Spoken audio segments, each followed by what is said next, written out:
से बाद special dividend की तैयारी 28 तारीख को एल&टी की तरफ से। और इसी पर मैं आपके सामने एक रिसर्च भी रख दूं। वरुण दुबे हमारे साथ तैयार है बताने के लिए कि एल&टी कितना डिविडेंड दे सकती है।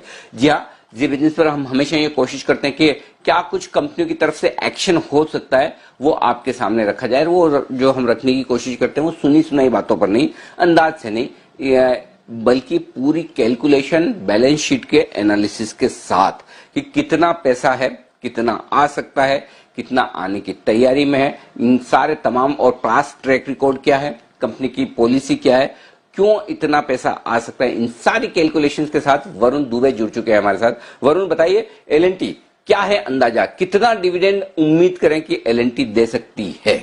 देखिए अनिल जी, एक तो ये स्पेशल डिविडेंड है, तो सबसे बड़ी बात तो ये है। अब स्पेशल डिविडेंड कंपनी क्यों दे रही है? आपको याद होगा स्नाइडर को इन्होंने अपना जो स्टेक बेचा था इनके एक ऑपरेशंस का, ऑटोमेशन वाले का, उसको जो बेचा था उसके बाद अब ये डिविडेंड आ रहा है। अब हुआ ये था ना अनिल जी, 2018 में इन्होंने बेचना शुरू किया था, लेकिन हर्डल्स की वजह से बेच नहीं पाए थे। और आपको याद होगा 2018 या 19 के आसपास इन्होंने एक बायबैक भी लाया था 9,000 करोड़ का, लेकिन वो बायबैक कर नहीं पाई थी ये कंपनी, तो 9,000 करोड़ जो खर्च नहीं कर पाई थी।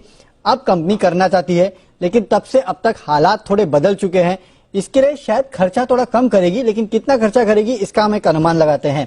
अगर आप पिछला ट्रेंड कंपनी का देखें ना, तो कंपनी के पास जो कैश होता है, कैश एंड बैंक बैलेंस, उसका करीब करीब 30 से 35% के आसपास जो है कंपनी हर साल एज ए डिविडेंड डोल आउट करती है। आप FY17 देख लीजिए, 18 देख लीजिए, 19 देख लीजिए, 20 देख लीजिए, आपको यही ट्रेंड देखने मिलेगा।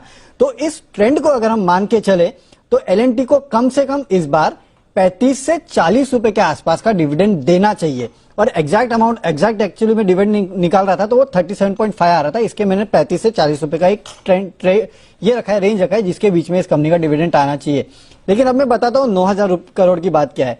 अगर 9,000 करोड़ में से कुछ लोग ये कह रहे हैं कि हो सकता है कि कंपनी अपने जो कर्ज कम करने के लिए भी पैसा यूज करे, अगर वो यूज भी किया, क्योंकि 14,000 करोड़ मिले हैं, उसमें अगर कुछ पैसा यूज भी किया और ये 9,000 करोड़ में से कुछ दे भी दिया, तो भी अनिल जी ऐसा भी हो सकता है कि करीब 50-55 रुपए के आसपास का डिविडेंड आ सकता है। अगर सही में कंपनी ने अपना इंटेंशन दिखाया और वो पैसा देने के इच्छुक है तो 50 से 55 रुपए का डिविडेंड भी आ सकता है।